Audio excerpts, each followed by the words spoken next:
En este tercer y último video de la serie sobre el ciclo económico, vamos a platicar acerca de cuáles son las etapas de dicho ciclo, cuál es la relación que guardan estas con la política económica y cuál ha sido la evolución reciente del ciclo económico mexicano.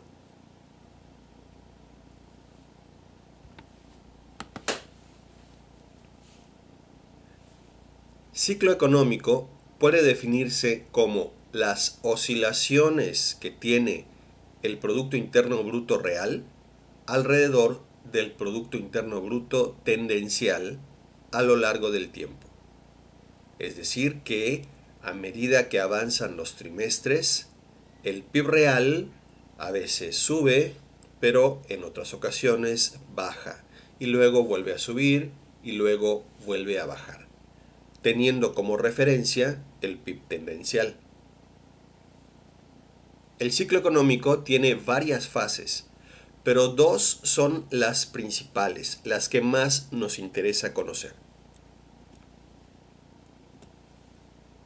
En primer lugar está la etapa de crecimiento económico, el cual consiste simplemente en el incremento de la producción.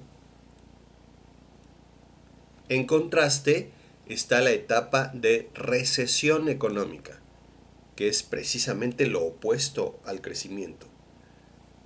Consiste en la baja o caída de la producción.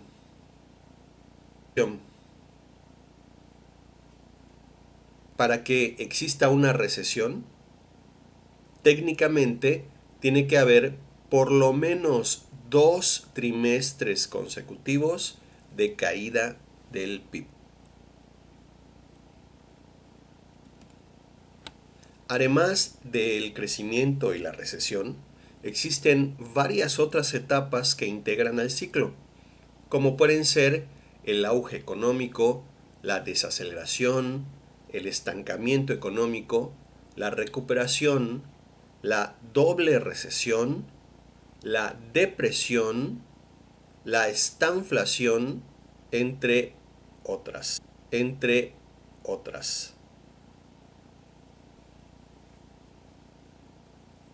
Aquí nos centraremos principalmente en las dos que comenté al inicio.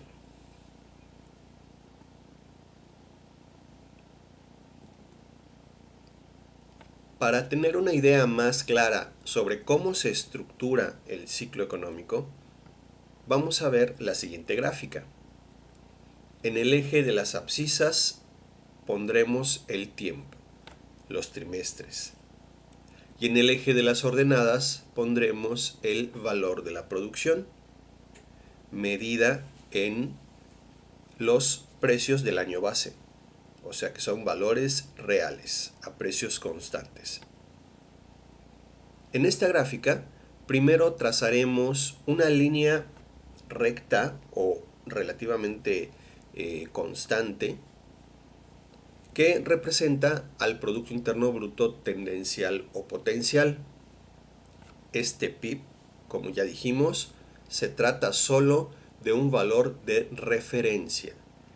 No es necesariamente lo que el país está produciendo, sino que únicamente nos indica cuánto sería la producción que tendría el país si los factores productivos se emplearan en condiciones normales.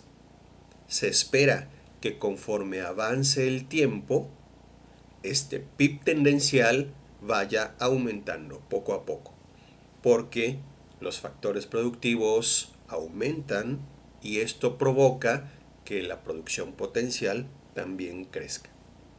Pero insisto, se trata solo de la referencia de la producción que puede alcanzar el país. En cambio, tenemos esta otra línea en color rojo, que como podemos observar, no es una recta, sino que en algunas ocasiones está abajo de la tendencia, luego sube muy rápido, supera la tendencia y después cambia a que nuevamente baja a niveles inferiores a la tendencia y luego vuelve a subir. Esta curva, que parece formar una especie de ola, corresponde al PIB real o a precios constantes. Este valor del PIB real sí es lo que efectivamente produce el país en cada trimestre. El ciclo económico, por lo tanto, tal como se definió hace un momento, corresponde a estas oscilaciones, es decir, a estas alzas y bajas que tiene el PIB real en relación con la tendencia. En este PIB real podemos identificar las dos etapas principales.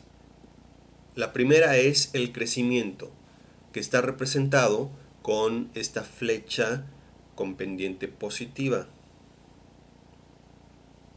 lo cual indica que la producción está en aumento. Y por el otro lado está la recesión, identificada con esta flecha descendente o de pendiente negativa. Desde luego que la recesión quiere decir que la producción del país cae.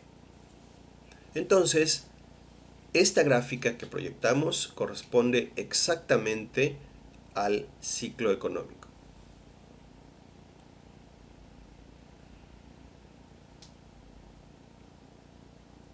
Como ya dijimos, hay otras etapas, como por ejemplo la que se ubicaría justo entre las dos flechas, entre la parte más alta del crecimiento y el inicio de la recesión.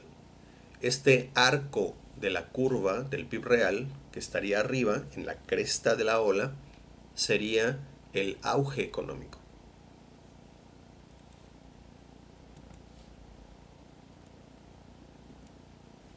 Hablemos ahora de cada una de estas dos etapas, empezando con el crecimiento. Durante la etapa de crecimiento económico, el país produce más y por ello requiere de utilizar más factores productivos, no solo el que tiene que ver con el trabajo, o sea, con el recurso humano, sino que se utilizan más factores de todos los tipos, más recursos naturales, más infraestructura física y más tecnología. A medida que aumenta la producción por el uso de más factores productivos, los ingresos de los agentes económicos también aumentan, porque las empresas pagan por el uso de esos factores. Cuando los agentes económicos obtienen más ingresos, también gastan más. Entonces se forma una especie de círculo virtuoso, en el cual hay más producción, más uso de factores, más ingresos y más gastos. Esto conduce al incremento de la demanda agregada. Recordemos que la demanda agregada se refiere a los gastos que tienen los agentes económicos, conocidos como consumo privado, inversión privada, gasto de gobierno y exportaciones netas. Ese conjunto de gastos se expande durante el crecimiento económico. La tasa de desocupación disminuye, precisamente porque se emplea a más personas en el proceso de producción del país. Pero a medida que los agentes obtienen más dinero, más ingresos y gastan más, poco a poco se presiona la tasa de inflación al alza. Este proceso continúa durante varios trimestres, puede durar incluso años.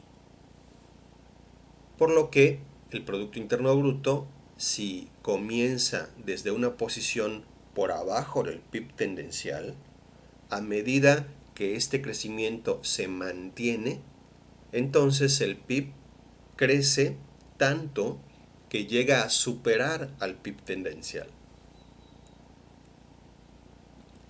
En la parte más alta del crecimiento económico, sin embargo, a medida que se llega a esta etapa que comenté brevemente hace unos minutos, es decir, conforme se alcanza el auge económico, la economía nacional se vuelve inestable porque la producción no puede seguir aumentando indefinidamente, sino que llega a una especie de límite, una especie de tope de producción.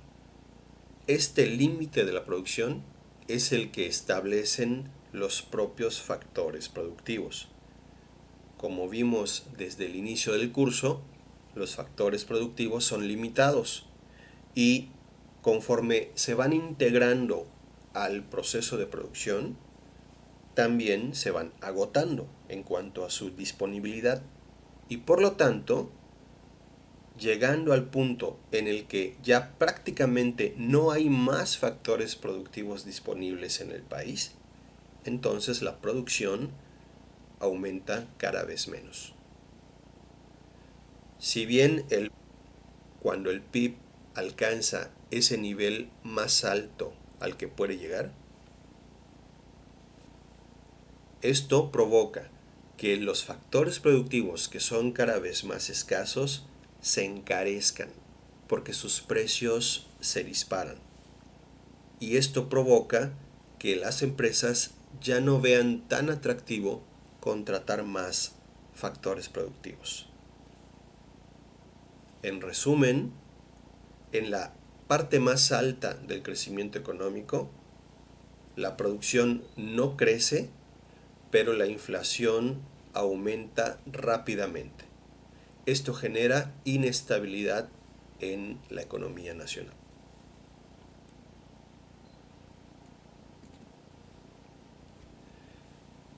En buena medida, lo que acabamos de explicar se traduce en la siguiente etapa, que es la recesión. Debido a que en la fase anterior disminuye la contratación de factores productivos, entonces la producción empieza a caer. Si ya no se usan tanto recurso humano, recursos naturales, capital físico y tecnología, la producción resultante es naturalmente menor. Y esta disminución de la producción es lo que inicia con la recesión. En este proceso, los ingresos de los agentes económicos se reducen. Ya no reciben tanto dinero como antes por parte de las empresas. Y al tener menos dinero, estos agentes gastan menos también.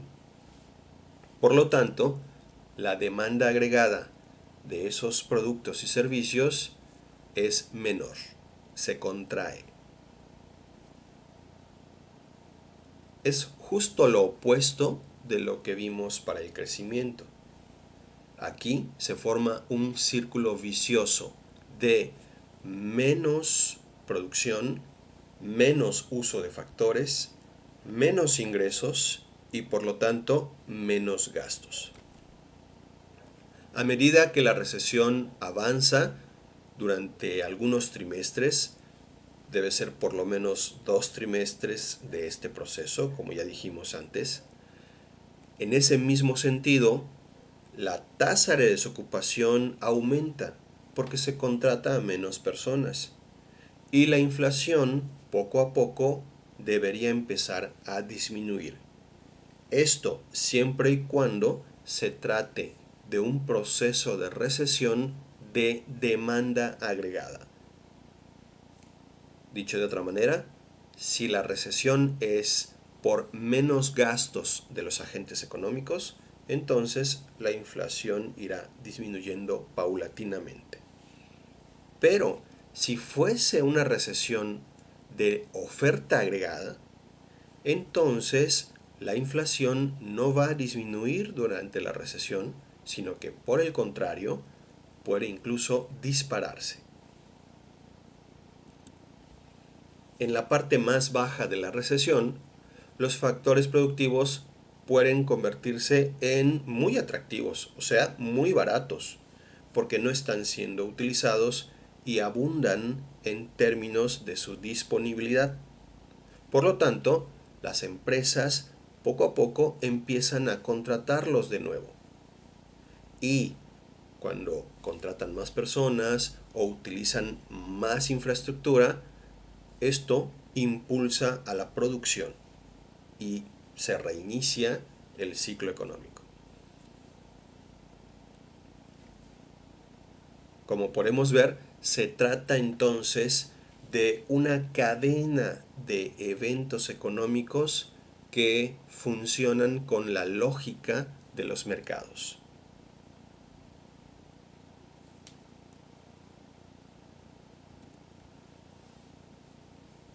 Ahora bien, estas etapas de crecimiento y recesión, que en buena medida podríamos decir que son el comportamiento natural del sistema económico, pueden ser influidas por la política económica. La política económica, en este sentido, se convierte en la causa principal de las oscilaciones que tiene el Producto Interno Bruto real. Recordemos que la política económica son estas acciones que lleva a cabo el gobierno para conducir al sistema económico. Y es de tres tipos. Tenemos política monetaria, política fiscal y política cambiaria. Entonces, cuando el gobierno utiliza la política económica, influye sobre el ciclo económico. La política económica, en este sentido, puede adoptar dos formas básicas, que se conocen como política económica expansiva, que corresponde a estas medidas que adopta el gobierno para favorecer el incremento de la producción. Tratándose de política monetaria expansiva, esto quiere decir, en términos prácticos, que Banco de México baja la tasa de interés y aumenta la oferta de dinero. Tratándose del Ejecutivo y el Legislativo, la política fiscal expansiva implica una baja de impuestos y un alza en el gasto de gobierno.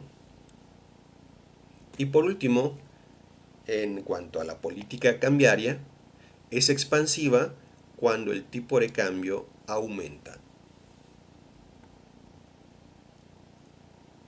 En contraste, tenemos la política económica restrictiva, que se refiere a las acciones del gobierno para generar una disminución de la producción.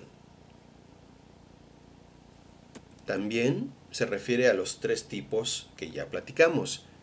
Por ejemplo, en el caso de la política monetaria, esta sería restrictiva cuando Banco de México aumenta la tasa de interés y disminuye la oferta de dinero. En el caso del Ejecutivo y el Legislativo, una política fiscal restrictiva implicaría el incremento en los impuestos y la disminución del gasto de gobierno. Por último, una política cambiaria de corte restrictivo se refiere a una disminución del tipo de cambio. Entonces, aquí vemos resumidos cuáles son esos pasos, esas medidas que tiene que tomar el gobierno en cada uno de los casos. Si el gobierno pretende aumentar el Producto Interno Bruto, entonces tiene que aplicar una política expansiva por medio de las herramientas o instrumentos que aquí estamos viendo. Por el contrario,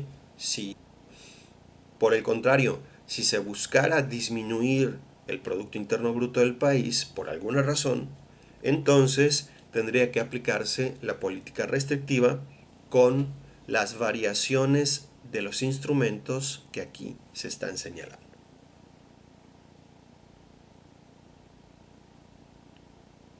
En conclusión, lo que hace el gobierno influye sobre el ciclo económico. Si el gobierno lo aplica correctamente, puede lograr que esas oscilaciones del ciclo se reduzcan al mínimo. Pero si el gobierno no aplica esta política económica como debería hacerlo, entonces las oscilaciones, las alzas o, peor aún, las caídas pueden ser muy fuertes, muy graves para nuestro sistema económico y para el bienestar. Veamos ahora cómo se ha comportado el ciclo económico para el caso concreto de México. Esta es información histórica del Producto Interno Bruto real o a precios constantes de nuestro país. Veamos si efectivamente existe este concepto teórico del ciclo económico. Aquí está la gráfica del PIB real de México desde el año 1990 hasta el año 2020. En el eje de las ordenadas está medido este valor de producción real en billones de pesos de 2013.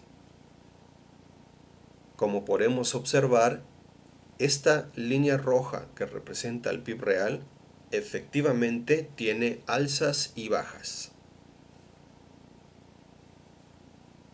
Si bien las etapas de crecimiento económico son las que nos interesan especialmente, porque gracias a ellas sentamos la base para el bienestar económico, y que aquí en la gráfica se pueden identificar con los segmentos de la línea que van hacia arriba, son ascendentes o de pendiente positiva.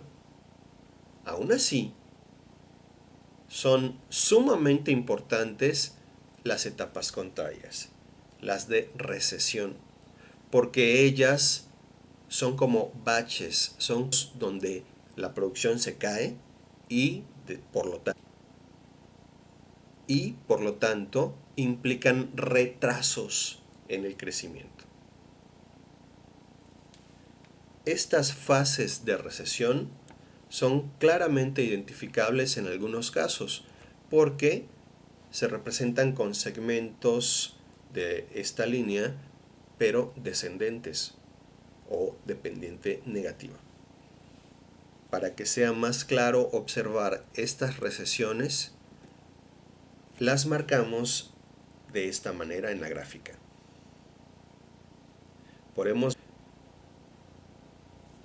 ver que en los últimos 30 años ha habido 4 etapas recesivas en nuestro país.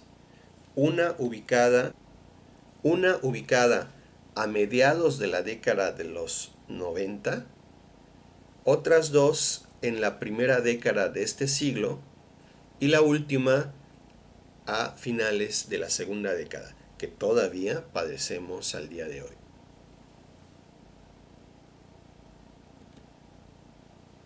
Como son muy importantes, ahora vamos a platicar brevemente sobre lo que ocurrió en estas etapas recesivas.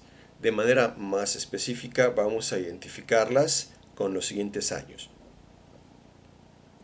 En primer lugar está la recesión de 1995. Después, la recesión de los años 2001-2002. Le sigue la recesión de los años 2008-2009. Y por último, la recesión de los años 2019 y 2020. Aunque todavía no ha concluido del todo esta última recesión y por lo tanto podría llegar hasta 2021. La recesión de 1995 duró 4 trimestres, un año, pero dejó una profunda huella en la memoria económica de México, tanto por la magnitud de la caída de la producción, que se ubicó entre 7 y 8% anual, como por la trascendencia de los cambios que produjo. Después de esta recesión, por ejemplo, el sistema financiero mexicano cambió. También cambió la autonomía de Banco de México, aunque ya había iniciado el proceso un poquito antes, unos meses antes. Y también cambió, por ejemplo, el tipo de sistema cambiario que tenemos, entre otras cosas. La causa principal de esta recesión fue la inadecuada política económica aplicada durante 1994. Esta recesión le tocó a Ernesto Zedillo, pero sus causas se dieron a finales del sexenio de Carlos Salinas de Gortari. Este desajuste de la política económica provocado a finales del sexenio precedente, del sexenio de Salinas, condujo a una fuerte devaluación del tipo de cambio con Ernesto Zedillo y una posterior crisis financiera, bancaria en México. Puede considerarse a esta como una recesión de oferta, tanto como de demanda agregadas. Los dos protagonistas, ya los comenté, fueron los expresidentes Carlos Salinas a la izquierda y Ernesto Zedillo a la derecha.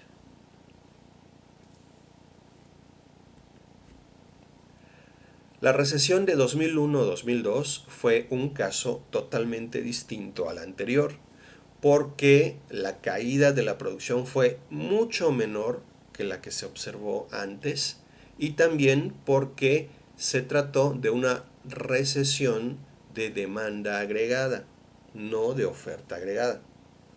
En este caso, además, esta reducción de la del 2001-2002 fue acompañada de una política monetaria restrictiva que precisamente permitió que la inflación no creciera.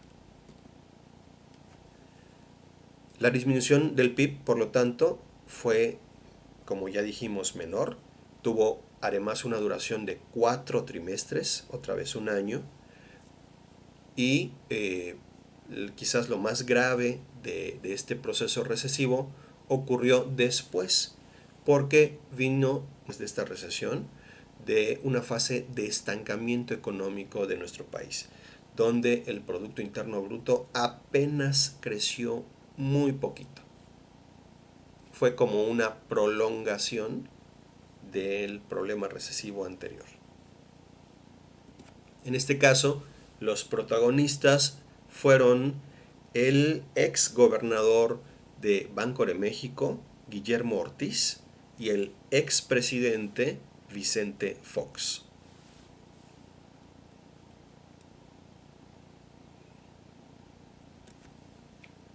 La recesión de 2008-2009 también fue diferente. Es considerada por algunos analistas como la recesión más grave, o por lo menos lo fue así en su momento, debido a que otra vez ocurrió una fuerte caída de la producción, nuevamente de entre 7 y 8%, y que duró más que las dos recesiones anteriores. Esta, de 2008 a 2009, duró 5 trimestres. El origen de esta recesión fue externo. La economía mexicana recibió el impacto de una fuerte crisis financiera internacional, donde quebraron varios bancos en Estados Unidos y en Europa, y esto trajo como consecuencia, y esto se tradujo en una disminución también de nuestro Producto Interno Bruto. Si bien el origen fue externo, hay que señalar que los efectos fueron más graves para nuestro país debido a que el gobierno no tuvo en aquel entonces posibilidad de moverse, de tomar acciones que permitieran, digámoslo así, aplicar una política económica más adecuada. Las finanzas públicas en aquel entonces estaban muy comprometidas y esto derivó en que la producción en México cayera más rápido y más fuerte. Los dos protagonistas son el expresidente Felipe Calderón y el que primero fue secretario de Hacienda, pero luego se convirtió en gobernador de Banco de México, Agustín Carstens.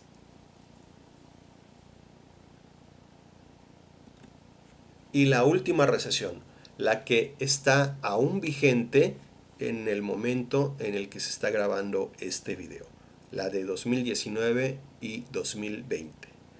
Esta es, ahora sí, la peor crisis de todas, la madre de todas las recesiones de nuestro país, la peor desde la década de los 1930. Es la peor no solo por la magnitud de la caída de la producción, que en este momento se calcula que estaría entre 9 y 10% a la baja en términos anuales, sino también por la duración de sus efectos, tanto en cuanto a la recesión misma, que ahora lleva acumulados 6 trimestres de reducción anual del PIB, como por las consecuencias posteriores que veremos en el año 2021.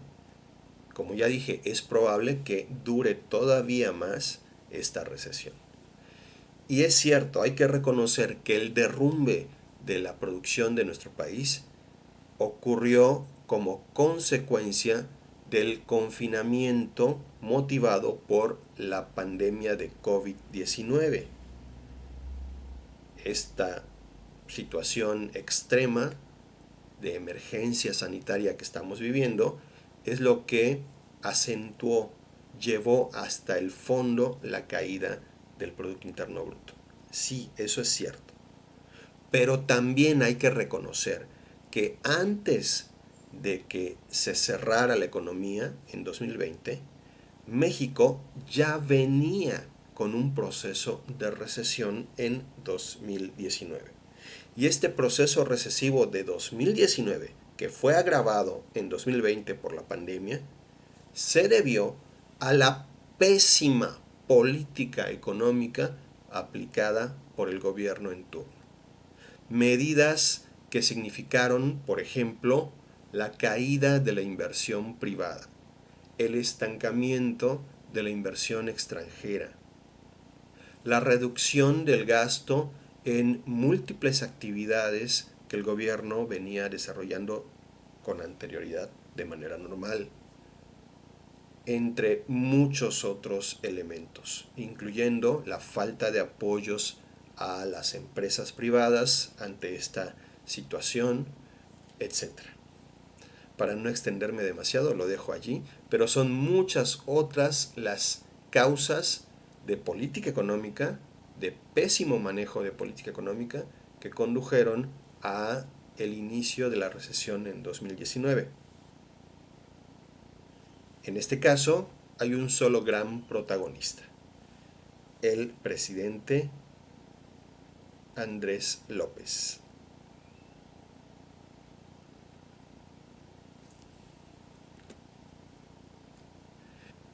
Bien, para concluir, platiquemos sobre la relación del ciclo económico con el bienestar económico. Son importantes las recesiones, anticiparlas, evitarlas, reducirlas, porque ellas afectan de manera drástica al bienestar, especialmente el bienestar de las personas con menores ingresos. Recordemos que bienestar se refiere a la posibilidad de satisfacer más necesidades. Una recesión implica una caída de la producción. Si hay menos productos y servicios, que es el primer paso, la primera dimensión del bienestar, entonces no podemos hablar de satisfacer más necesidades. Por ello es muy importante que la política económica de cualquier gobierno reduzca al mínimo las oscilaciones de la producción, especialmente las oscilaciones a la baja, que son las recesiones. Durante las recesiones, la gente que tiene menos dinero, las familias más pobres, son las más afectadas en términos económicos. Pero, ¿por qué? Pero, ¿cuál es la razón por la cual la política económica no esté a la altura de las decisiones que se requieren? Bueno, esto es así porque muchas veces los grupos políticos que están en el gobierno anteponen sus propios intereses al bienestar de la nación. Para ellos resulta más importante, por ejemplo, mantener a toda costa el poder que tomar acciones que efectivamente sienten la base para generar bienestar. Cuando es y el largo plazos. Por esto entonces es de suma importancia que los gobernantes apliquen una política económica basada en la ciencia económica.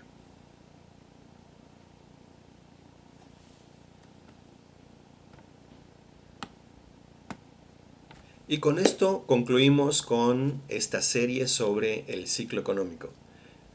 Deseo que haya sido de utilidad para todos ustedes y espero que podamos vernos en siguientes videos.